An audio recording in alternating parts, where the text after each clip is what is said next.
साथियों नमस्कार। स्वागत है आप सभी का आपके अपने चैनल आर्यम स्टडी 24/7 में। तो साथियों हम लोग भारतीय अर्थव्यवस्था को पढ़ रहे हैं, जिसका आज का हमारा चौथा टॉपिक यानी राजस्व से संबंधित प्रश्नों को इस वीडियो में कवर करेंगे। तो सभी साथी जुड़ें और चलिए बिना देरी के प्रश्नों को ही शुरुआत करते हैं। तो पहला प्रश्न आपकी स्क्रीन पर दिख रहा होगा। भारत का वित्तीय वर्ष प्रारंभ होता है तो ये आपका 1 अप्रैल को जो है प्रारंभ होता है और 1 अप्रैल से 31 मार्च तक जो है चलता है। तो चलिए अगला प्रश्न, शून्य आधारित बजट का क्या अर्थ है? तो शून्य आधारित बजट का अर्थ है हर बार बिल्कुल नए सिरे से बजट को तैयार करना। अगला प्रश्न, शून्य आधारित बजट की जो तकनीकी है वो किस देश की देन मानी जाती है? तो ये संयुक्त राज्य अमेरिका की देन मानी जाती है।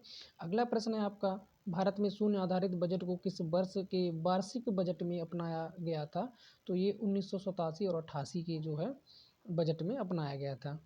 अगला प्रश्न है, हाल के वर्षों में संघीय सरकार के बजट में व्यय का सबसे बड़ा मद रहा है? तो ये ब्याज की अदायगी। अगला है, संशोधित मूल्य वर्धित का संबंध जो है किससे है? तो ये उत्पाद शुल्क से है। इसी के साथ आगे बढ़ते हैं, राजकोषीय घाटा। तो राजकोषीय घाटा क्या होता है? बजटीय घाटे का योग और सरकार का बाजार ऋण तथा दायित्व। अगला है, संपदा कर भारत में पहली बार किस वर्ष से लागू किया गया? तो ये 1957 से जो है लागू किया गया। अगला है, गैर योजना खर्च का सबसे महत्वपूर्ण मद कौन सा है? तो ये ब्याज भुगतान। अगला प्रश्न, केंद्रीय बजट किस महीने में पेश किया जाता है? तो ये फरवरी महीने में जो है पेश किया जाता है। अगला है, यदि वार्षिक संघीय बजट लोकसभा द्वारा पारित नहीं होता है तो प्रधानमंत्री अपनी मंत्रिपरिषद का त्यागपत्र पेश करता है, इसकी एक शर्त है ये। अगला प्रश्न है आपका, संघीय बजट को अधिकतम आय प्राप्त होती है? तो ये एक्सरसाइज ड्यूटी से। अगला है, राजकोषीय घाटे और बजटीय घाटे का अंतर किसके बराबर होता है? तो ये सार्वजनिक ऋण के बराबर होता है। अगला प्रश्न है, भारत जैसा अविकसित देश जो गतिहीनता और मुद्रास्फीति दोनों से बचने को कृत संकल्प है, को अधिक और वृद्धिशील मात्रा में जिसकी प्राप्ति के उपाय करने होंगे वह है कर आय। अगला प्रश्न है, केंद्र सरकार के बजट के चालू खाते में व्यय की सबसे बड़ी मद है? तो ये केंद्रीय आयोजना। अगला प्रश्न आपका, भारत सरकार के बजट के कुल घाटे में किस घाटे का सबसे अधिक योगदान है? तो ये राजकोषीय घाटे का।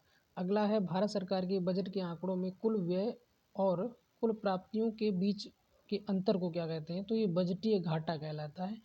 अगला प्रश्न है इसी के साथ, बजट 2012 के अनुसार भारत का सुपर वरिष्ठ नागरिक कौन है? तो ये जो है व्यक्ति जिसने 80 वर्ष और अधिक की आयु प्राप्त कर ली हो। अगला प्रश्न हो जाएगा आपका, भारत में कृषि आय कर लगाया जा सकता है? तो ये आपका राज्य सरकारों के द्वारा लगाया जा सकता है। अगला प्रश्न है, कौन सा क्षेत्र सबसे अधिक कर का भुगतान करता है? तो ये औद्योगिक क्षेत्र। कराधान एक उपकरण है राजकोषीय नीति का। और अगला है, भारत सरकार का व्यय किस पर इमदाद यानी सब्सिडी के कारण अधिकतम है? तो ये तेल पर।